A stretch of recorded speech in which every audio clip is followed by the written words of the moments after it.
रात के 2:17 है। फोन वाइब्रेट करता है। कोई मैसेज नहीं, कोई कॉल नहीं, सिर्फ एक नोटिफिकेशन, बैंक अलर्ट या अस्पताल का बिल या email, we regret to inform you. उस पल सवाल ये नहीं होता कि आपने कहां निवेश किया था, सवाल ये होता है अब क्या। ज्यादातर लोग इमरजेंसी फंड को बोरिंग मानते हैं, एक साइड टॉपिक, कुछ ऐसा जो बाद में बना लेंगे।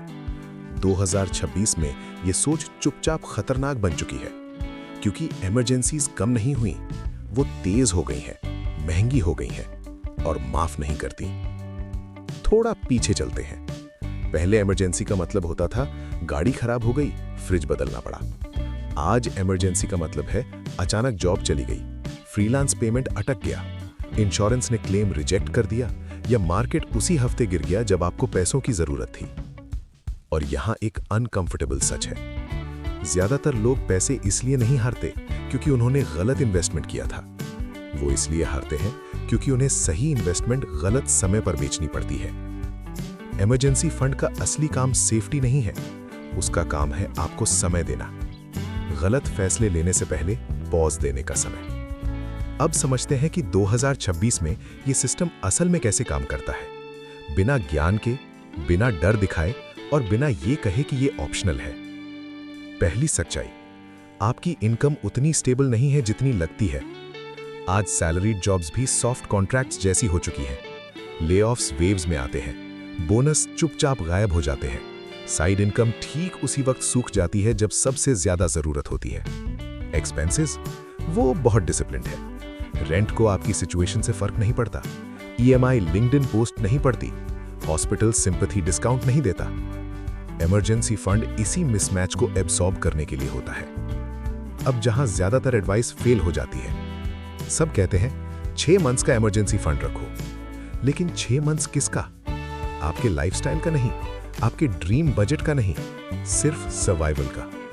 Rent, basic food, utilities, insurance, EMIs, transport, बस। जब लोग ईमानदारी से ये कैलकुलेशन करते हैं, नंबर अक्सर डर से छोटा होता है और एक्सपेक्टेशन से बड़ा।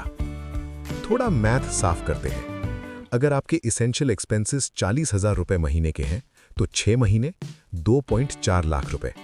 ना ग्लैमरस, ना इंस्टाग्राम वर्दी, लेकिन यह आपको रिटर्न से ज्यादा कीमती चीज देता है, टाइम।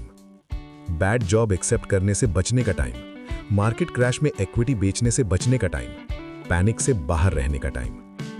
अब वो हिस्सा आता है जो लोगों को पसंद नहीं। ये पैसा कहां रखा है, ये ज्यादा इंपॉर्टेंट है, ये कितना ग्रो करता है उससे। क्योंकि इमरजेंसी इन्वेस्टमेंट नहीं है, वो बफर है। अगर आपका इमरजेंसी फंड 20% गिर सकता है, तो वो फंड नहीं है, वो रिस्क है। यही हाइप शुरू होती है। कोई कहेगा ऑप्टिमाइज करो, इक्विटी म्यूचुअल फंड में डालो, क्रिप्टो स्टेबल कॉइन्स में रखो, हाई यील्ड ऑप्शंस देखो। ये स्मार्ट लगता है, पर पॉइंट मिस करती है। इमरजेंसी मार्केट रिकवरी का इंतजार नहीं करती। 2026 में प्रायोरिटी साफ है। पहला, तुरंत पैसा मिलना चाहिए। दूसरा, कैपिटल सेफ रहनी चाहिए। तीसरा, थोड़े बहुत रिटर्न्स। इसी ऑर्डर में। तो पैसा रखा कहां जाए? पहला हिस्सा, सेविंग्स अकाउंट। स्मार्ट नहीं, एक्सेसिबल इसलिए। 1-2 महीने का खर्च, जीरो ड्रामा। दूसरा लेयर, लिक्विड फंड्स या मनी मार्केट फंड्स। ये ग्रोथ इंजन्स नहीं है, ये शॉक एब्जॉर्बर्स हैं। Low volatility, fast redemption, noise में भी प्रिडिक्टेबल। तीसरा layer, short term debt options, sweep in FD, ultra short funds, जहां पैसा बोरिंग ही रहता है, चाहे हेडलाइंस कुछ भी हो। ध्यान दीजिए क्या नहीं है, इक्विटी नहीं, गोल्ड नहीं, कुछ भी फ्लैशी नहीं। क्योंकि इमरजेंसी फंड का काम पैसा बनाना नहीं है, उसका काम है आपको नुकसान से बचाना। ये वो हिडन मैकेनिज्म है जो लोग इग्नोर करते हैं। इमरजेंसी फंड के बिना हर इन्वेस्टमेंट सीक्रेटली लेवरेज्ड होती है। मार्केट गिरा प्लस पर्सनल क्राइसिस आया इक्वल टू फोर्स्ड सेलिंग। यही long term investors accidental traders बन जाते हैं। आयरनी ये है, लोग इमरजेंसी फंड से एक्स्ट्रा रिटर्न कमाने की कोशिश करते हैं और अपने मेन पोर्टफोलियो के रिटर्न्स डिस्ट्रॉय कर देते हैं। अब थोड़ा जूम आउट करें। 2026 में रिस्क सिर्फ मार्केट का नहीं है, स्पीड का है। न्यूज़ तेज है, लेऑफ्स तेज है, मेडिकल बिल्स तेज है, लाइफस्टाइल प्रेशर कैश को तेजी से जलाता है, इमरजेंसी फंड लाइफ को स्लो करता है और फ्रिक्शन अंडररेटेड है। इसीलिए इमरजेंसी फंड का साइज फिक्स नहीं होता। सिंगल इनकम कम से कम 6 महीने, फ्रीलांसर या वेरिएबल इनकम 9 से 12 महीने, हाई ईएमआईज, अपर साइड पर रहो। ये पेसिमिज्म नहीं है, ये कैलिब्रेशन है। और नहीं, इन्फ्लेशन इसे यूजलेस नहीं बनाता, इन्फ्लेशन इसे और जरूरी बनाता है, क्योंकि अनइवन प्राइस राइज में इमरजेंसी ज्यादा पेनफुल होती है।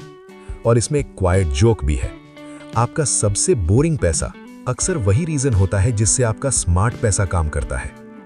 कोई इमरजेंसी फंड का फ्लेक्स नहीं करता, लेकिन जिसने फाइनेंशियल शॉक सर्वाइव किया है वो हमेशा यही सोचता है, काश पहले बनाया होता।